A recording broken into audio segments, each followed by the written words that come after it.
Hello and welcome to Coach's Corner. This is October's version of Coach's Corner, and in this episode, we're going live on YouTube, which means we can't make mistakes. And if you are watching it live and you did dismiss us, we're 8 minutes delayed because we did start and had to restart it.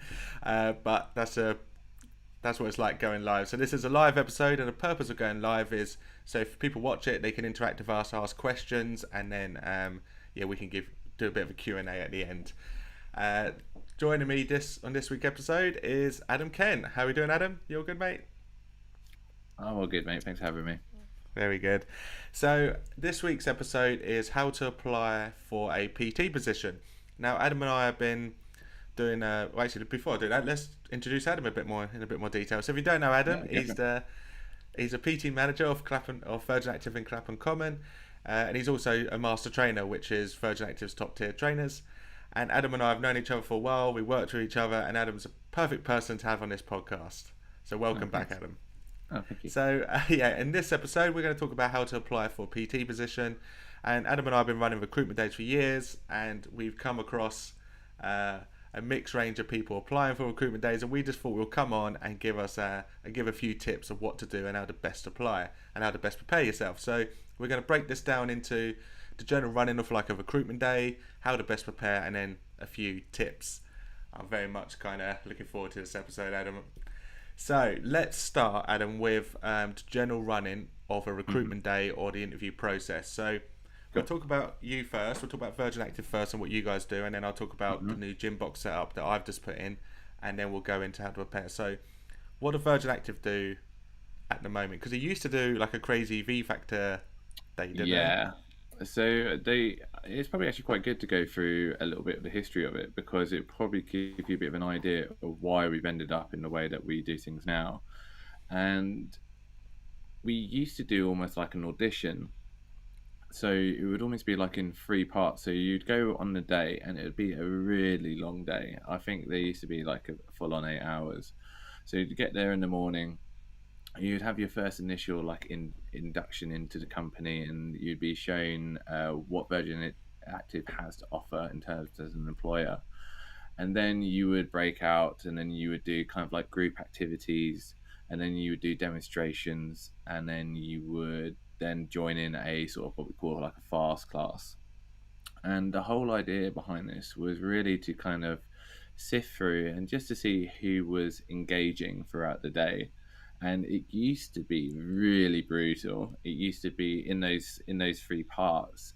You would get cleared out in the first part just for simply, not turning up on time, not wearing the right kit. Like some people have been turned away because they've been told to turn up in a certain type of clothing and they haven't, and they didn't bring any. It used to be really. When I say militant as well, it was just like if you did not do something a certain way, it was deemed to reflect really bad on you. So if you were told that you had to demonstrate an exercise, but you had to make sure you did a 360 demo, or 3D demo, so you had to show the exercise through different aspects, different views. And if you didn't do it properly, then that was like a markdown straight away out. So with that, you could look back and just say, well, you only wanted the best of the best. But what I felt it really did was it really closed the door on people that were starting out and wanted to learn. And where do you learn these things? You learn them on your level 2 and level 3. But those courses are a couple of weeks at a time. A lot of it's online now. So you end up closing your door to people that can be quite malleable, people that could learn to do these things. And you would never, let's be honest, people that walk through your door these days are all kind of like brand new PTs, people that have done their online course. So they're coming and getting filtered in and getting immediately rejected because they haven't shown some sort of skill that they've not had the time to develop. Now the process is very much... So that used to be day 1, and then you said there's a... but that was just like that was just the audition, and then you still had to go for an interview afterwards. Right. So the thing was, it used to be like vultures. Like you'd have like about 5 or 6 managers sort of like lining around the halls or the studio or wherever they've done these assessments, and they would hand pick people and be like, right, I want you to work for my club, and and so forth. And Yeah. you'd get a lot of I would say like underhanded sort of tactics and things like that, but you would maybe like downsell or oversell other people and be like, oh, that guy's really good, I think he'd be great for your club, so that they would take him, and then you'd be left with the person that you wanted. Yeah. And so there's a little bit of backhanded politics and stuff like that that kind of used to happen a bit. But the reason why I say all that now is because now Virgin Active's very good in terms of the way it recruits. It's very much based on people, and it's very much based on getting the right person in for the team and the culture, because we now have head coaches like myself, people that are there, and the job is designed to be able to take these people, take these personalities, and be able to mold them into PTs. And Right. I've kind of felt like that's always how it should have been, but now it's just very crystal clear that that's the. So it's you very much do it just in house at the moment. So it is in it. So there was a bit of a drive for recruitment for a lot of people, simply for the fact that you had after lockdown people coming back, and some people didn't. So you had probably up in the city clubs, probably the ones that got struck the hardest, where there was such a small handful of PTs that returned to work, just simply for the fact that the business wasn't returning. A lot of people's clients have moved away, or weren't coming back to the city anytime soon. So those clubs really struggled in terms of recruitment. So they had to do mass on recruitment days, whereas the clubs that are in the more residential areas like ourselves, we probably could be a little bit more picky, and we could just Right. go Got do you. it by the numbers interview process. Like, you would think what a standard interview process if you went for an office job. Yeah. That's how we kind of operate now. And it's just to make sure that when we bring people in, again, it's to be part of the culture. You Yeah. want people to come and fit into your team, and you're very much now being picky about niches. And it's like, right, well, I need a PT to be able to fill this role in. I need a yoga-esque or more sort of like holistic type Yeah. personal trainer coming in, rather than like a bodybuilding, strength and conditioning And kind of. I've got five of those. I need something else. Do you know what I mean? and I guess yeah. So from the employed side of things, you're literally taking these person on because you are then responsible for them as their manager, right? Well, that's it. So Yeah. the urgency comes on you to obviously pick the right person, because you're going to be spending most of your time training that individual. So Yeah. you know that you want someone that's going to be engaged, someone that has a good work ethic, someone Hmm. that's willing to participate, and it's a hard job as well. Let's not lie about this. It's a bit of a grind at sometimes, So and you you need, just yeah. have to have that right person with the right mentality and the right personality type Yeah. to come in and go, right, I know what is required, I'm willing to put that work in. And then those Yeah. people always become the most successful in your team, because they just get it. And you have to, as a manager, I think one of the hardest things is being able to sift through and identify those traits. Within an interview. Yeah, Mm, absolutely. So that's how you're doing it. So I'll talk about a self-employed setup in Gymbox that we have at the mm, moment. We are still doing centralized recruitment days, and they're kind of working quite well for us. And the way it works is they come in, I deliver a 45-minute presentation about Gymbox, about how the self-employed model works, about our facilities and what we offer as a self-employed provider. Then we go into a practical assessment where we just want to see them run a consultation and deliver a practical coaching session, basically deliver a taster, and then we have one-to-one business plans. Um, because it is a self-employed model, like within our gyms, if there's 15 trainers, that's essentially 15 self-employed businesses. So we mm, need to make sure, like, if a trainer comes on, they've got a business plan and they thought this through. So I think it's because we run a self-employed model, it's easier for us to do a centralized recruitment day. So we have like this presentation, an assessment, and then mm, a business plan. And if they're the right fit, then we put them in the clubs. So let's talk about that. Let's talk about how mm, best to prepare. And I broke this into kind of three sections. Is like, first of all, club, company, and location research.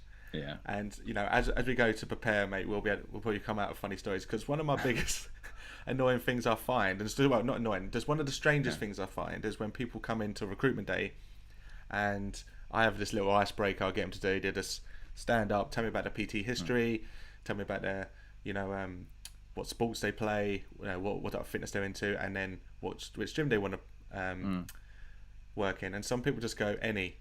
You're like, really? Any? You want to work in any gym? Yeah, like, I work for Gymbox. I love Gymbox, but there's probably only about 3 clubs that really suit me out of the 10. That really suit me as like the fit, the location and stuff. When people just come in and go, I just want to work anywhere, you're like, red flag. Yeah, you're I not get going that. to. Yeah, and you must see that as well when people are applying for a residential area. There's got to be a reason why you want to work in that location. So I think one of the best ways to prepare, and you are so silly if you don't do this, is look into the company, obviously, look into locations, and then really dive into the club. And I'm always surprised when people turn up to Gymbox and they've never been in the Gymbox before, and they're like, "Oh, I want to apply for Bank or I don't know, Bank or Old Street," and you're like, 2 different styles of club, hugely different, and you're like, you've not thought this through, and how can you build a business plan or have a plan of action off the back and not even know where you're going to go work? Yeah, I find the location, when the people say it's location, you're catering to a certain type of working hour. Most people, most PTs are catering towards peak hours. So like very early in the morning or very late in the evening. And you're really lucky if you can develop a business that allows you to work within a sort of like a 9 to 5 bracket. If you have those clients that are, say working from home or they've got all the time in the world and they can come train whatever time. Unicorns. But yeah, the unicorns.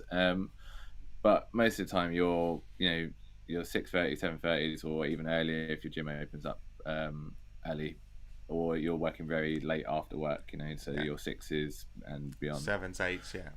Yeah. So if you're thinking there then that you'd work at any gym, right, and that gym is an hour away or an hour and a half. Most you kind of think anyway, like if you're commuting in London, most journeys are around about 40 minutes to an hour, unless you're living within that area. And I see it all the time that people just don't think about it. People are like, oh yeah, I live here.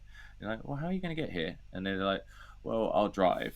And then you're like, right, do you know is there's any parking around here? Because we don't have we don't facilitate any staff parking. And they're like, oh right, okay. And then you do the maths with them a little bit, and he's like, right, so it's going to cost you this much in petrol, it's going to cost you this much in parking, and then you're already in the reds. And so then it comes into, right, well, so you're going to get the tube here? All right, can you get on the tube every morning at 5:30 to be here for 6:30? You know what I mean? And some people say yes, but you see it straight away when people start slinking in, and their times get later and later and later in the day, and they don't want to come in and they don't want to do those kind of hours.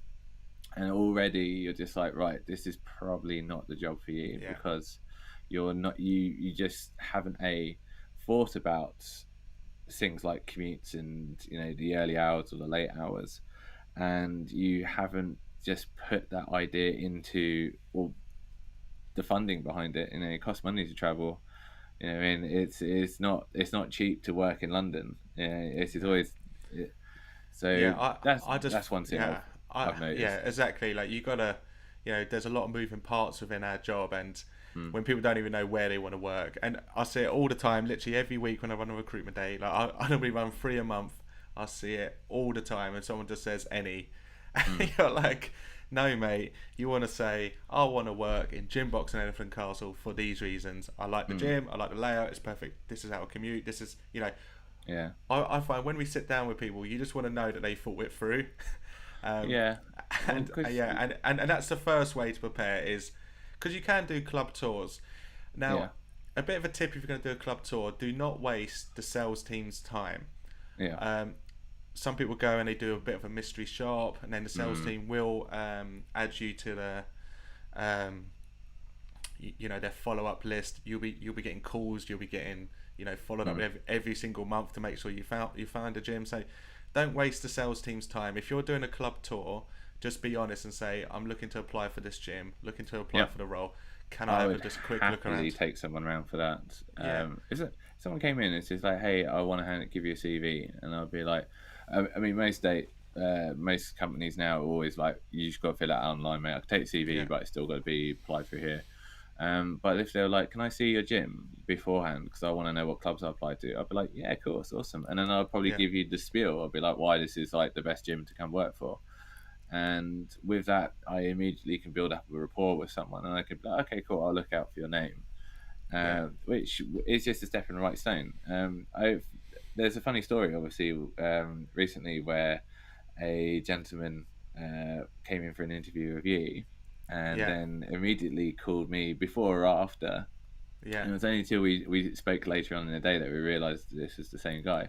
But I really appreciated the fact that he called up and he phoned me and said, hey, I'm in London. He's obviously travelled down from somewhere. And it's like, I'm trying to do as many interviews as I can while I'm here. Can I come by your gym today and speak to you? I was like, you can, but it's probably better if obviously, if you're finite for time, I don't want to waste your time, just apply online and I can do like a phone interview with you.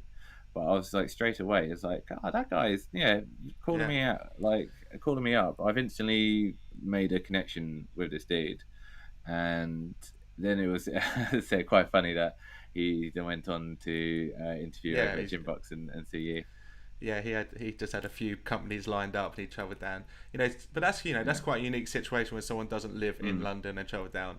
Most we're talking about London in general, but if you eventually most people, you're going to move gyms. It don't matter where you are. You're probably going to spend 3 years in a place and you might change gyms. So this kind of podcast we're doing here is relevant for quite a lot of people. So if you are looking to move, or if you're looking to start, or you're looking to move, I would say do your research, go find a gym, do a club search, see if it's the right fit for you, because you instantly get a feel when you walk in the club if you're like, oh, I love this club, this is me, and then you can make a business plan from that. So tip 1, club, company and location research. Next we're going to talk about sending. Just before you do that, just in terms of researching the company, because the reason why I would just jump in there, the big thing that I have a lot at the moment is I'm getting a lot of people who have worked for other companies and assume that it's the same model everywhere. So they come into Virgin Active and they think it's either rent based or it's some sort of like the gym and Pure Gym have got their own way of doing things. Fitness First, Gymbox have their own way, David Lloyd's, and then Virgin Active we like to think that we're like, I would say, pioneers in terms of how we set our model and how we pay our trainers, but everywhere's going to have it slightly different.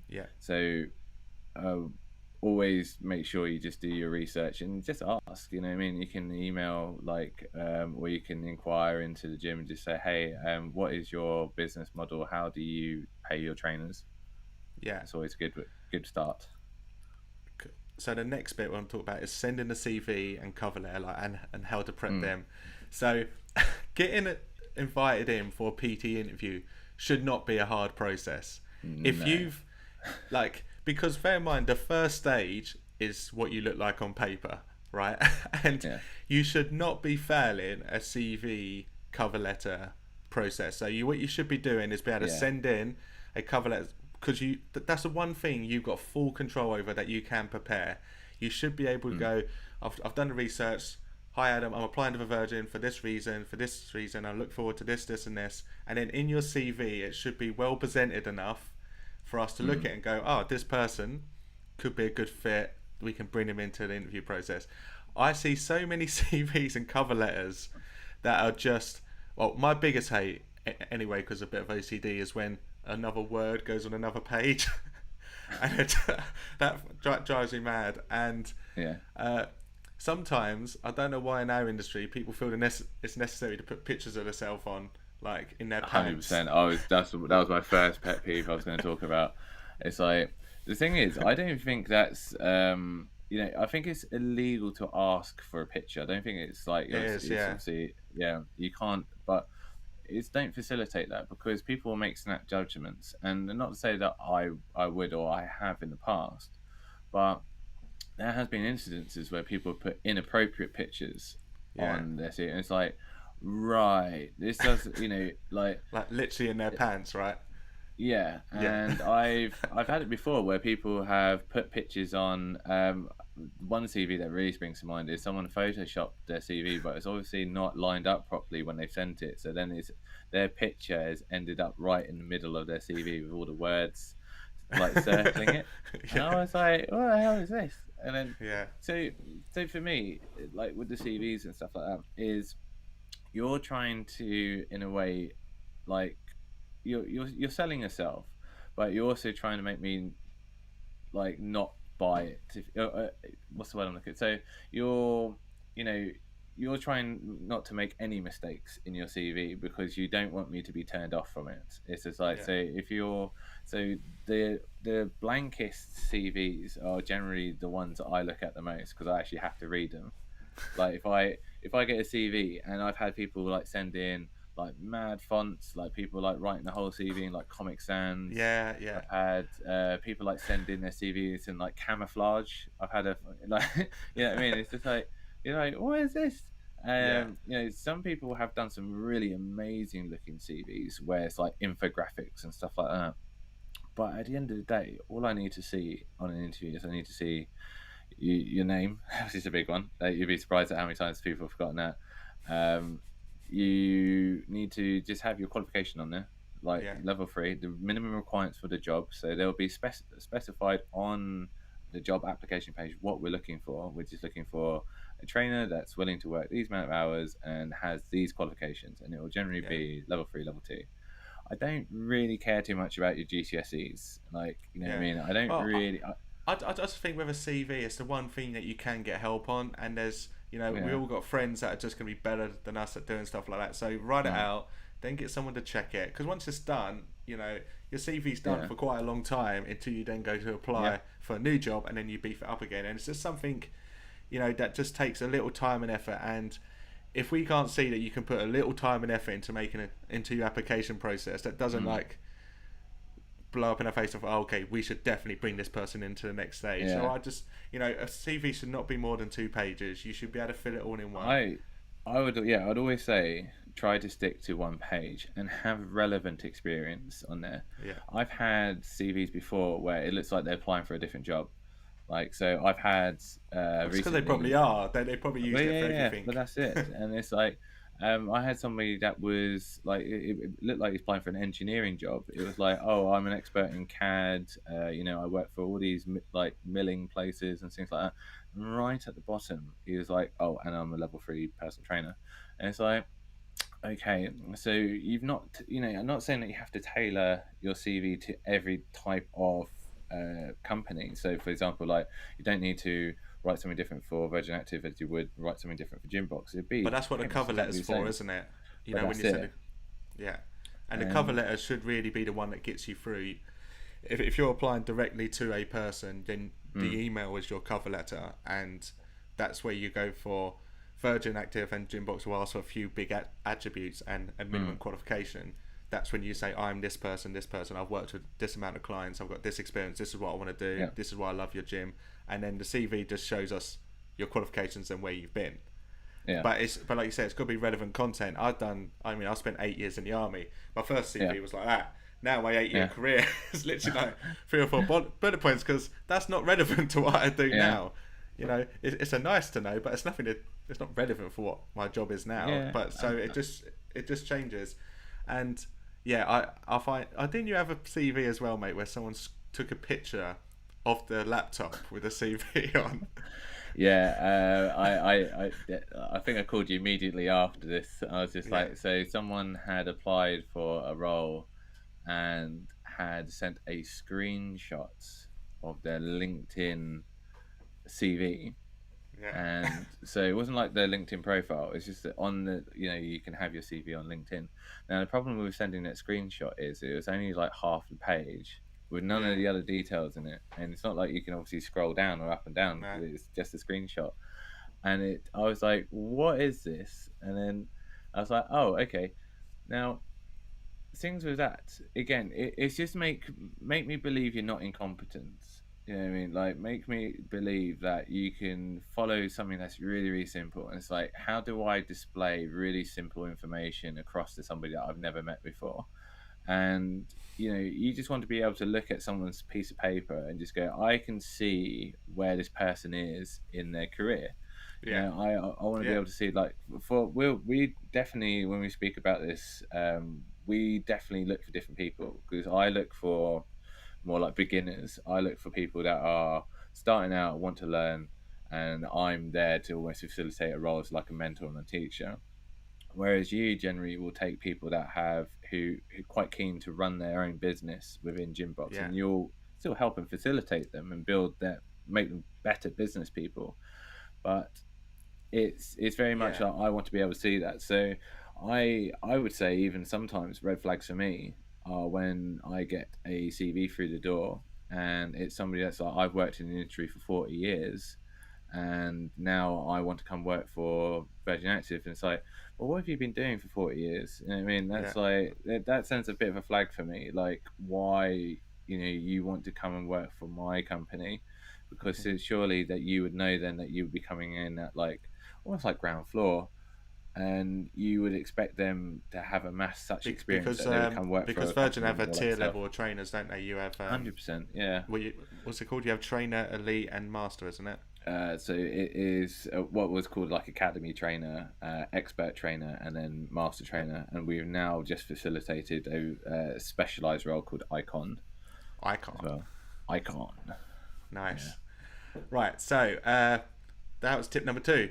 Prep your CV and prep your cover. Yeah. Put some effort into it. Get some help with that, because that is something you Yeah. 100% have control over. If I was to Next. just say, this is like very, very quick summary of something Yeah. that I would look for in a cover letter as well, is I don't need to know your life story. I just need to know what, uh, pretty much who you are.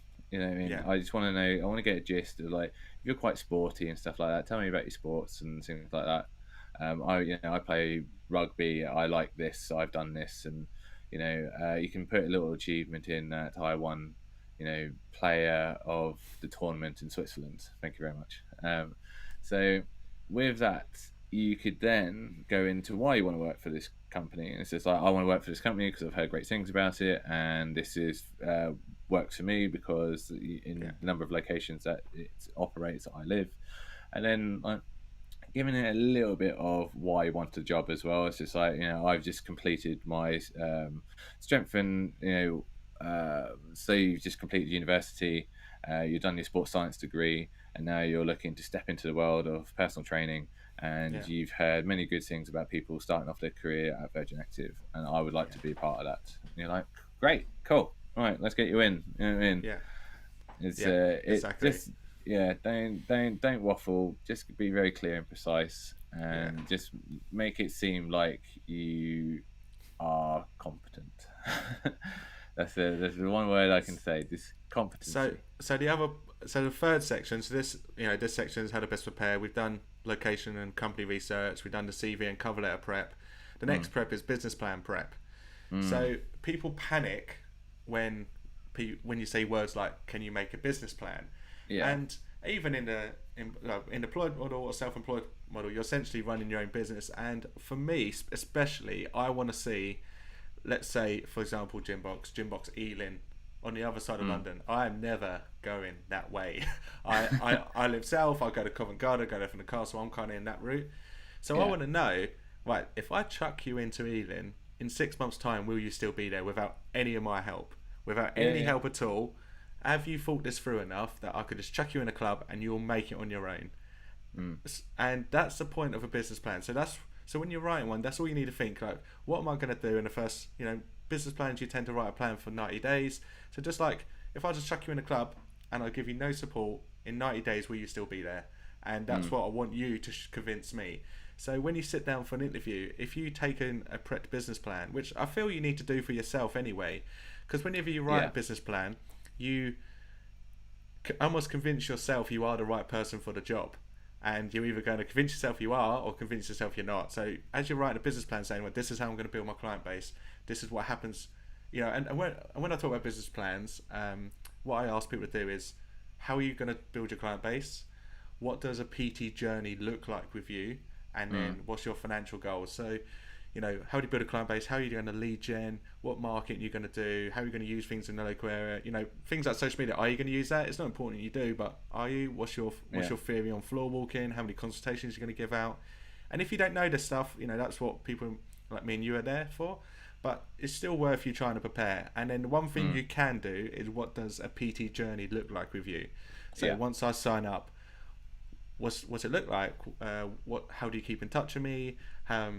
What type of packages do you offer? How do you do your programming? What do you do about nutrition? And we Mm. just want to get an idea of, like, right, if I was to sign up with you right now, buy a 12 pack, well, what does that mean? And Yeah. yeah, Well, no, I and was then just going to jump in sorry, and 'cause- then finally, yeah. especially in the self-employed world, is financial targets and Yeah, that's it. expectations. Um, especially in the self-employed, what packages do you offer? Because in Mm. Gymbox, we just our PTs pay a license fee on the first of the month, and then they charge whatever they want. They run whatever packages they want. So I want to know what they offer. And Mm. if they haven't thought about that, that's fine, because that's what the point of the business calls. But I still want to know. I'm going to chuck you in a club. What do you offer? Or if you don't know yet, then what is your PT product? So that's the Mm. whole point of the business plan. And when we run recruitment days, some people don't bring in business plans because sometimes they're so established that they just know the answers, and Yeah.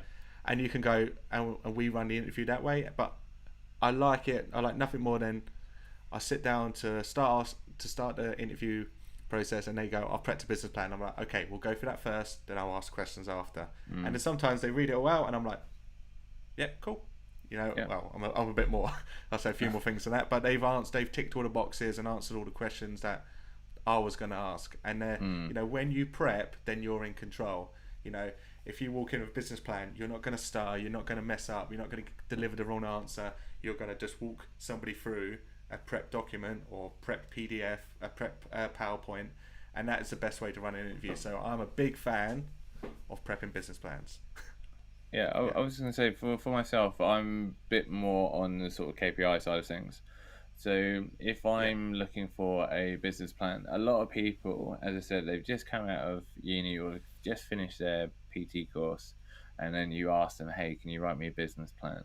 And I always say to them, if you're not really too sure about your business plan, just drop me a message and I'll help you out with it, because lots of people do not know how to write business plans. yeah, And the easiest way that I tell people to think of a business plan is think about it at the end of 90 days. So, in 90 days' time, where would you like your business to be?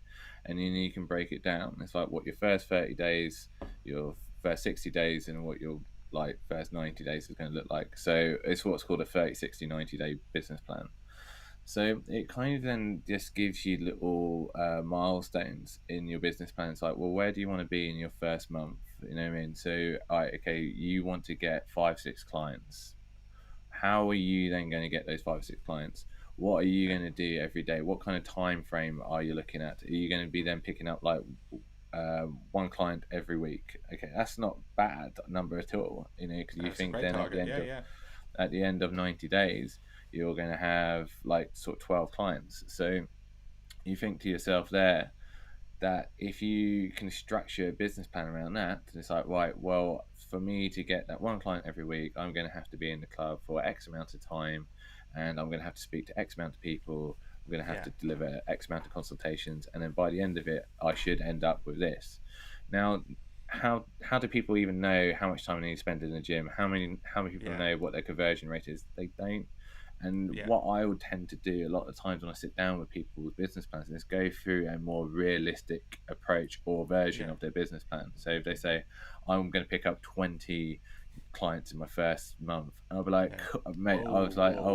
I'll be like, Yeah, wicked, that's awesome. yeah, I want to hear that. But let's break that down into some numbers. So for you to do that, you would have to pick pretty much a client up every day. Is that possible? It could be. You know what I mean? If you had the right unique selling points, you know what I mean? If you came in and you looked like Arnold Schwarzenegger about to step on the Olympia stage or something like that, but not only did you look like that, you were like an Olympic I don't know, swimmer or something like that, and then you also were like a master yogi or something like that. You just facilitated every sort of element of fitness, and you were like a master of everything. And it's like, yeah, maybe, or you're starting off quite brand new, so you're going to be catering towards a lot of the, we work in commercial gyms. We're not going to always facilitate very niche specialist clients. We're going to be looking at the general population who want to get a little bit stronger, lose a little bit of weight, and we help them on that fitness journey. So are you going to be training Olympic athletes, or are you going to be training mums and dads, your kind of middle-aged people, you know what I mean? So and I think where you're going with this is kind of like, you've got to assume that we know nothing about you. We read your CV, we read where you applied. We just want to see what type of trainer you are. But people do panic with the thought of writing a business plan. But it's so important you do. I want to train women. I want to train. Yeah. I'm a pre and postnatal specialist, so I kind of decide. Arguably, just want to look for women that just either pregnant or just or recovering from pregnancy. Okay, I can see what you're gonna do and what type of stuff do you do with them. And for us, it's just, for me, the whole point of business plans is just, we just want to see you thought this through. We want to see that you thought this process through, and don't get scared about writing one. Just start writing. And some people come and they've just spent hours and hours writing a PowerPoint presentation, and I'm like, great detail, love it, good work. I almost feel bad when they do that, because I'm like, I'm not going to read all that. But it's not necessary. It's just how you like to prep. That's something that I would write it on a PDF. I'd write a document. But if that's something you want to do to make you feel comfortable on how you want to present it to us, then that's fine. I would just say, before you go in, you need to start prepping a business plan. It stops you messing up, and it shows us that you have thought about this position. And all we're looking for, PT is a senior role. It's a step up from things like fitness coaching and any type of class work. Doing one-to-one PT is a senior position, and we want to see someone with a senior mentality that's going to come in and apply to then take an adult through a one-to-one PT journey. So we just want to see that you thought that through. I think, that last to summarize, the business plan is not for me. Yeah, it's for you, the PT, to hold yourself to. So this is one of the things that when I say I'm not going to read it, it's more the idea that it's like people who are really, really experienced know exactly what to say to get themselves into a job, and sometimes that's not always the best thing, because they'll go, yeah, I know what to do, and it's like as you kind of said, the detail and the thought, and just going about how you're going to tackle a situation, which is basically from day one, how are you going to build a business? And if you went to a bank, you would be like, okay, well, this is my business plan. The bank would be like, yeah, cool, okay, looks good, here's the money, here's the loan, now go and do that. You know what I mean? Yeah. And then if you can't do that, then you can't pay back that loan. So it's just trying to think of it like that. It's just like, have a, it's not just a hurdle or barrier to get past on the interview. It's a tool for you to come in with and be like, this is what I'm going to do from now on. I'm going to do X and Y, Z. And it's so funny when you get a business plan and you look at it and you go, that's banging, that's good, that's exactly the kind of stuff I want to see. And then first couple of weeks in, and they're like, don't do any of that stuff. And you're like, well, you bring it up and you go, you said this, you were going to do X, Y, and Z, and you've done none of it. And then you told me you was going to talk to 10 people a day and get 3 leads booked in. Yeah, exactly. And you just why did you do that? you told me you were going to be in 24/7, and it's just like, I've not seen you at all this week. Exactly that. Exactly that. Yeah. Right. So then going on to the next bit. So that's how you prepare. So we covered the type of recruitment days and the interview process. We covered how to best prepare, research, CV, and then prep a business plan. Now we're going to do the final section of this podcast is tips for the day. So I think you're going to want to take this first point, Adam. I know this means a lot to you. The importance of timekeeping. Oh God! All right, mate. This is. I'll go put a coffee on. Alright, I'm a stickler for timekeeping. Yeah. we both are to an extent because, Yeah. like, there are things that happen. Every blue moon, you're allowed to be late. You know what I mean? Yeah. But if it's a consistent and bad habit that you have, then something needs to change. And we can all think of, me and you definitely think on top of our head of somebody that just never turns up on time. Yeah. Now, with that, the most important day for you to turn up on time is the interview or the recruitment day. When I said that it used to be really militant, I carried one element of that militantness into my Fit for VA, and then we used to call it something else. It's best to use the recruitment day, which we had a head office, that everybody needed to be in the building by, let's say, 9 o'clock. At 9:01, I would lock the door. Anyone that came tapping on that door afterwards or saying, "Oh, here for the job interview," I'd be like, pull up my watch, and I'd be like, "It is It is 5 minutes past 9. It's 10 minutes." It's like, this is not the job for you. If you cannot turn up on time for one day, Yeah. like the one most important day for you to get this job is the recruitment day, then I don't want to know. You know what I mean? And then there will be there's always going to be harsh excuses as well. There's always going to be like, look, the train was delayed. There was an accident, and it's like, okay, I get it, but and I suppose this comes down into a deep principle of mine that on days like that, I'm preparing for those elements. You know what I mean? So I Yeah. get there like an hour early and go, right, Yeah. I'm It's paranoid that I'm not going to find this place. So, right, there's the gym, or there's the place that I need to go for my job interview. Right, there's the coffee shop. I'm going to sit in there for the next half an hour, 40 minutes, enjoy my coffee, maybe reading the notes or, researching the company that I've applied for. And then, at least 15, 10 minutes early, I'm walking in, so I'm still there early. You know what I mean?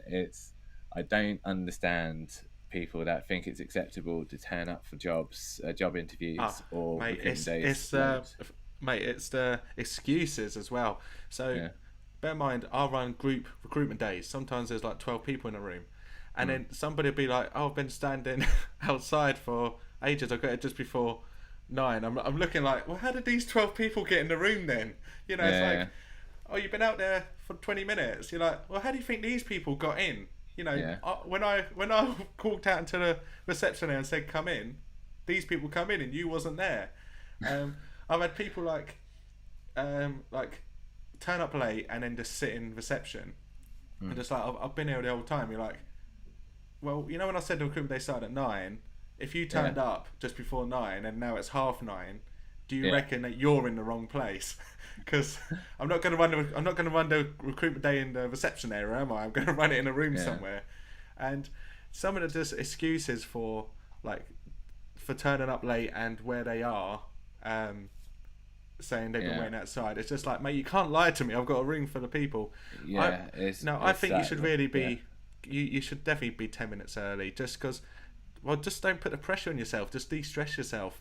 Just get there early, have a coffee, read through your business plan, then walk into the gym. You might need to use a bathroom or something. There's nothing worse than, going into and then sitting for an hour presentation. Needing a bathroom, kind of not having your water bottle with you or something crazy like that. You're just stressed from the start, especially if it's a room full of people and then you walk in late. It's just why put that pressure on yourself? The 100%. importance of Bear in mind, we don't know you. Yeah. That's I my do first think. impression. You know what I mean? My first impression is that you're late. Yeah, I know you shouldn't judge books by cover, but what else can you judge them by? Don't you know? Okay, you're late. That's the Yeah. first thing I know about you. This Is is the that thing. you're a late person. Because at the end of the day, because people who are in that position when they turn up late, they will have the intention of being there, and they will have or as I said, they will have the story of why they're not there. At that time and place, it does not matter what the intention is. The action is the most important part, because at the end of the day, if you turn up late for a consultation, or you turn up late for a client, or you turn up late for a very important meeting at the gym, it's like, again, those people will not really care for the intention, because unless you have some really great relationship with them, which takes time to build up, that these people are paying you for a service, and you've got to then think of yourself that if I was paying for something that can be at a price point that might be quite dear to people, and is the decision about they pay for this service, or they make a sacrifice somewhere else in their life so they can pay for it, and then you're turning up 5-10 minutes late, and it's like, say, for an hour session, let's say you charge £60 a session, and for the hour, and you turn up 10 minutes late, that's £10 that you've just cost somebody. Yeah. You know what I mean, it's just like, are you going to give that £10 back? You know what I mean? It seems like that, where you try saying this to some people, and it especially infuriates me to the point when I tell them this, and then there's almost like an argument. It's like people just don't accept the fact that, yeah, do you know what, mate, I'm late, hands up, I messed up today. I'm sometimes, I have been sympathetic beforehand, where I'm aware that there are train delays. I'm aware that Yeah, this, yeah, of the course, tube, the tube for this particular branch of, say when we used to do our interviews, our mass interviews at Barbican, like the Hammersmith and Circle, I think it was on. It used to be notorious of being down and broken, and I'd be like, you know what, like that line's messed up today. I will let everybody know. I'll send out a message to people, or like that. We're just going to delay this by about 10-15 minutes, just to allow people to come through, because there's been a disruption. And then you kind of like, but then when you send out those messages, or you kind of give that, even that padding time, 15 minutes is a fair amount of time, and then they still turn up late. It's a bit like, yeah, all right, buddy, like I've really tried to help, you know what I mean? yeah. So Yeah, and so that's it. turn up early. Yeah, and also, yeah, we're not your mate. Yeah, We might be mates in the future, but we're not your mate at the moment. You've yeah. got to turn up on time. Right. I Another tip was, of what to. yeah. Oh no, no, The go next, yeah, the next tip is going to be what to do during the practical assessment. So, on. if you go to a recruitment day and there's a practical assessment, you're going to get a heads up on that before the recruitment day. It's going to be, please come in gym kit, be prepared to do a practical assessment.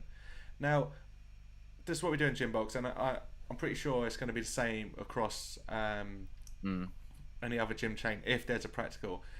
We basically want to see you run a consultation, and what we're actually looking for you to do, we want to see what it's like to work with you. We want to Yeah. hear you talk. We want to hear you coach, and we want to see, like, this is a snapshot. And recruitment days are tough, like I've talked to you about this, Adam, where I've got the responsibility to look at an individual's practical, look at an individual's interview process, and decide if they're the right fit for our company. Because if I get that wrong, and I put that person in a gym that they're not ready for, they will fail, which means they will blow money because they pay a license fee to be here. They'll lose money. They'll lose confidence in their PT product. They might mess around a few members. What if they signed 1 or 2 people up and now have to leave? It's not good for the team, like the PT team, to see a PT come and go. And it's just not good for anybody. It's not good for my stats. And it's not good for my retention rate of PTs. Yeah, we do. We get monitored for these things.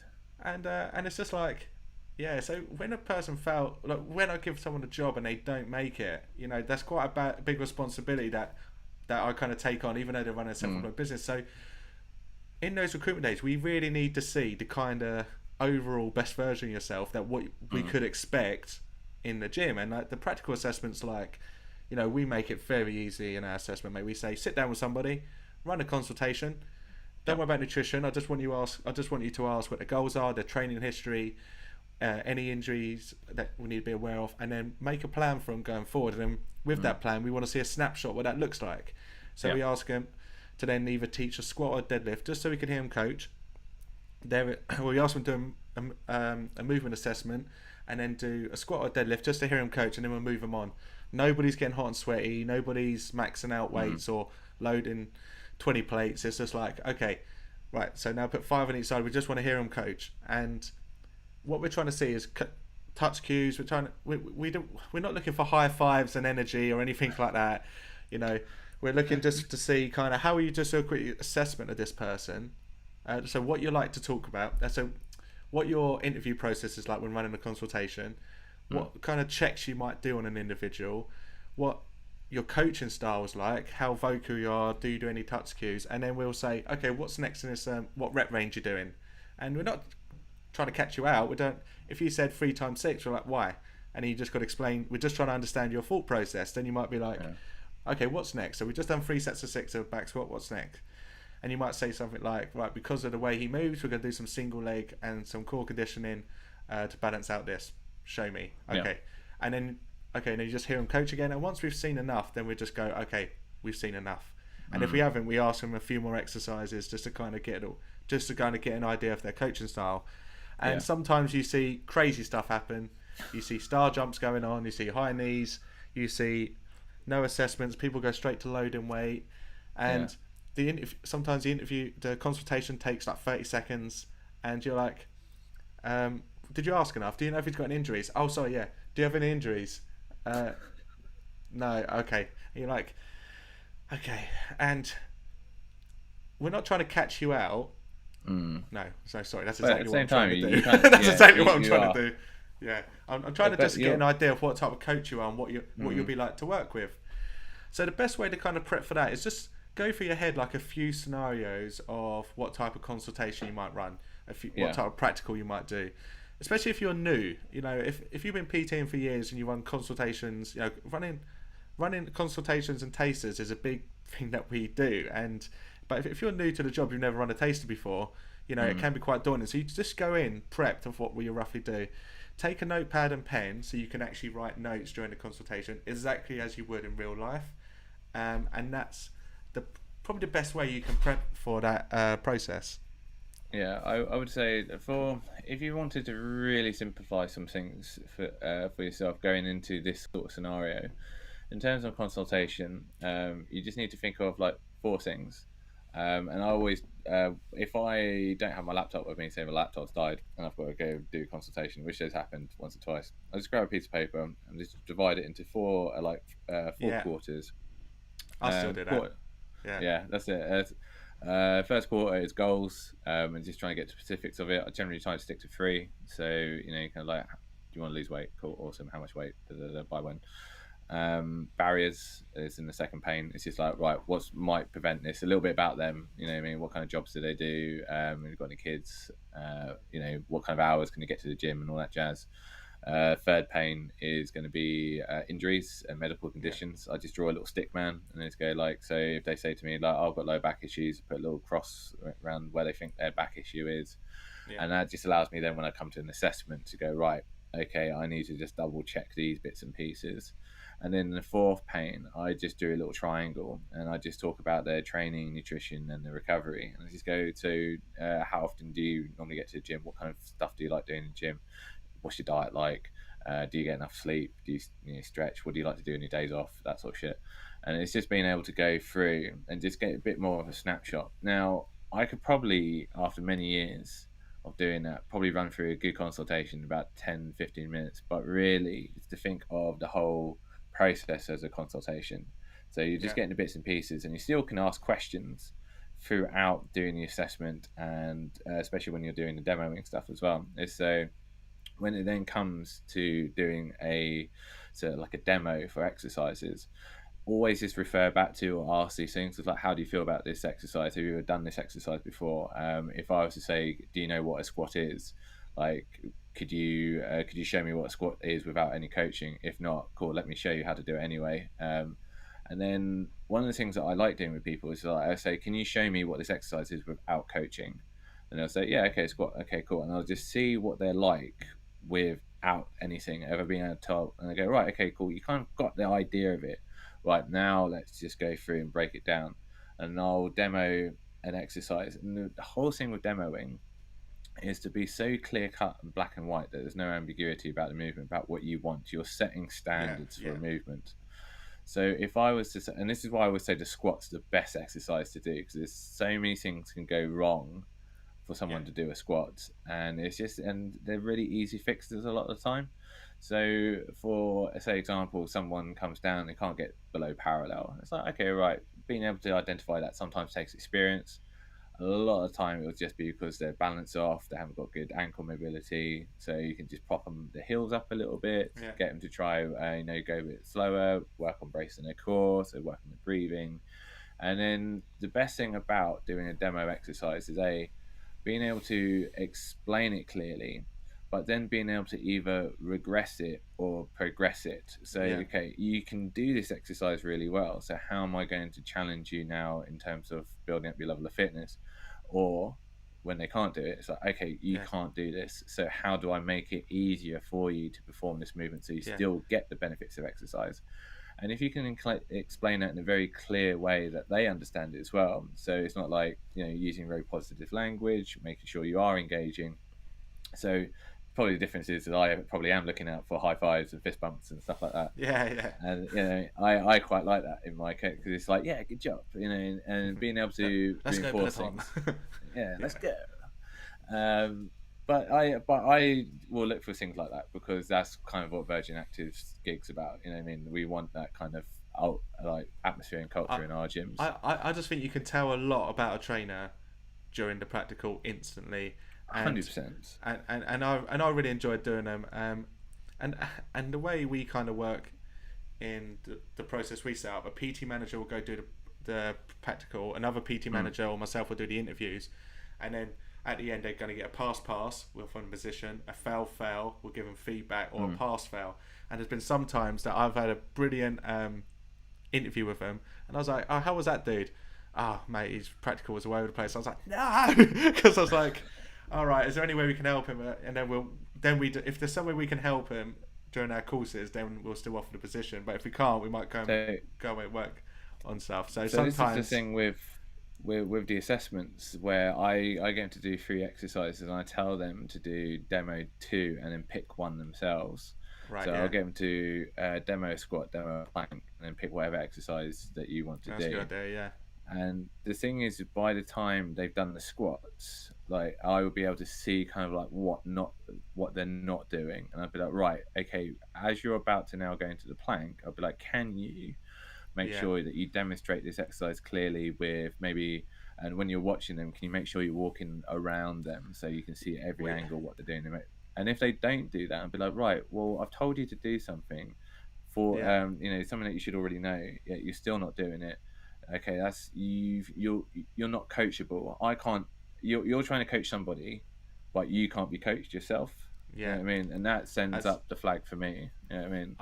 I just find in a practical you find out so much about a PT, and I tell them not to make up characters. I'll say just be yourself. Like if you're being a demo, just tell them exactly what you are. You don't work in an office. Just say, yeah, I'm a PT. I train 6 days a week. This is what I'm trying to do. Because I also want to. It's an uncomfortable situation. I'm not gonna lie. If someone's watching you coach somebody, it's an uncomfortable situation. And I do say on the recruitment days, we are deliberately putting you in an uncomfortable situation to see how you react. And there is room for error. We do let a lot go, but we're just trying to see overall how you react. And so we had a dancer, a small dancer guy. We paired him up with this boxing guy. This guy knows nothing about boxing, but we just still want a serious thought process. So I was like, how would you train him? And he, coaching wise, he went through the squat, and then he was like, I said, what's next in the session? He was like, well, what I would say to him is it'd be good for him to work on some single arm power stuff. So he started doing single arm landmine press. He started doing banded wood chops, and I was like, this is not your ideal client base, but I can see your thought process of what you're trying to do. And I was like, great, he's out his comfort zone. He's got someone he's never going to train. This guy was absolutely massive. He's got someone he's never going to train, but he's still going through the process of, okay, I think this guy would be quite good to do some single arm work and then a lot of rotational work. And I was like, good, and that's all we're trying to see, is that we'll put you in an uncomfortable situation. We'll give you a client, just run a taster, and then let's just see what you do. Let's see if you can add value to 100%. That session and offer them something. Yeah, I'm not expecting everyone to have read every single journal that's ever been published about certain movements, you know what I mean? Exactly, but still be able to give, so that client could walk away from that consultation going, oh, I learned this today. You gave me some tips on this. Okay, we're coming to the hour mark. God, this went really quickly. Just a couple more bits then. So how to present yourself during the interview process. We've covered that quite a lot already with the business prep, with the business plan prep. So you're sitting down for a one-to-one. What you should do is ideally have a business plan out, and then you read that to to the PT manager taking you through the process. He'll ask Yeah. questions as you go, but that's the best way to stay in control yourself Mm. of the interview process. Because like for us, it's easy when you're interviewing someone. If you've never interviewed someone before, you're in control because you've got this person sitting in front of you that wants a job. So Yeah. they'll, they're you're comfortable because they're in your environment. I find if you go there with a business plan, you take control a little bit. You can calm Mm. yourself down because you can read through your business plan. You won't mess up, and that's just the best way to prep, I find. Yeah. But if you don't want to go full out the business plan, that's fine. Just kind of what they're going to ask you. Just have an idea what to say, and then at the end, make sure you've prepped questions. Going Mm. into the job, going into a interview, you should have questions. You're going to run a PT business. Have those written down just so you don't miss them. Yeah. Because at the end of every interview, there's a chance for you to ask a question, and if you prep the questions and we've covered them during presentations or we answered them already, that's fine. But just prep your questions before you go in, so you're not just and ahhing at the end. And if Yeah. because I run like a presentation at first, I've had people go, "No, you've answered all my questions." I'm like, "Okay, so you had questions, I've Cool. answered them, good." So just that's what I would say to do. So tips for the day is timekeeping, massively important. What to do during the practical, Mm-hmm. again, just start the prep, take a notepad and pen, have a few ideas of how you're going to run a movement assessment, run a consultation, and deliver a coaching session. Yeah. Business plan to help you prep for the interview, and then prep your questions. Good. So just trying to keep this on the hour mark, Adam. So my summary for this is, my three big takeaways is do your research at the club, turn up on time, and be prepared. I think if you want to start working in the gym industry, yeah, you can just send off a CV to every gym in London, and Yeah. you will be invited to interview. But I just think, just go and find a club you want to work in, and just Yeah. nail that interview process. There is Just that. be best prepared. Find a club that you want to work in, reach out to them, send a professional cover letter and CV, turn up to the interview Mm. prepared, and then go work in that club. Yeah. Obviously if you're good enough to pass, and if not, then go for a plan B. I want to work in this club, and go through it that way. I think that's just such a better approach. Right. Just one thing Yeah, if you want to before we. summarise, mate, before I close. We're not going to say summarize, but if there's anybody watching this who is thinking about becoming a personal trainer, who's just finished their level 3 course or is signing up to do a level 3 course, some companies out there will offer you some sort of guaranteed job interview. Right? Yeah. So we will guarantee that we get you a job at one of these major establishments. So it'll be like Virgin Box and all these other places. Sometimes they might even charge you for this. So with that, there might be a fee. There might be a job guarantee fee or something Yes, like that. job guarantee. Yeah. Yeah, do not pay this. Like No. it is outrageous that any company says that they've got these contacts and links. If you apply for a job through their careers page, if you went to virginactive.co.uk/careers, I believe that's where the address is, Nice and plug. you Peggy, and you applied as an external, you have as much chance as anybody else. I have not any like or anything like that for a long time, like directly. Now they might go for a more centralized approach. They might go to head office and might say, "Oh, hey, look, we've got this batch of people and filter them through." But then you get put into a massive pool with everybody. If there is any chance of job, it will be more based on yourself and more based on you doing your own. As I said, everything we've said today, your research, handing in a CV, and just your as I said, like your general competency level. It's just like if you can write a fairly good CV, and it doesn't even have to be that good. It just has to, as I say, like be very detailed about what it is that you can offer a company. A very clear cover letter that just says why you want to work for this club, why you think you fit in well, because you've got this to offer, and then just write a very simple business plan about how you would go about recruiting clients for this gym. And I find it staggering that the company like it preys on naivety. Yeah. And gym most rent-based gyms are looking to recruit just because they want their rent paid. You know what I mean? This is how some of these gyms make their money through personal trainers. So it's like if you can pay on the dot every month, they don't care where it comes from. You know what I mean? So they will happily recruit you. Whereas there's obviously some more like employee yeah, models, and yeah, and which just like so basically yeah, just do your research, and yeah, you don't need to get a guaranteed job interview. You just need to choose somewhere yeah, where you want to work and then apply yeah. professionally. Good. I think You're it's so you're funny when breaking you up a speak to little bit, people like this. Adam. Oh, You okay, cool. So maybe yeah, yeah. You're starting to go a bit blurry and a bit let's squeaky. get this bird in the air. Yeah, exactly. So if you watch this, thanks for watching. If you know any other PTs that are applying for jobs, then share this episode. That'd be great. Obviously, like the channel and subscribe to the channel just to support it.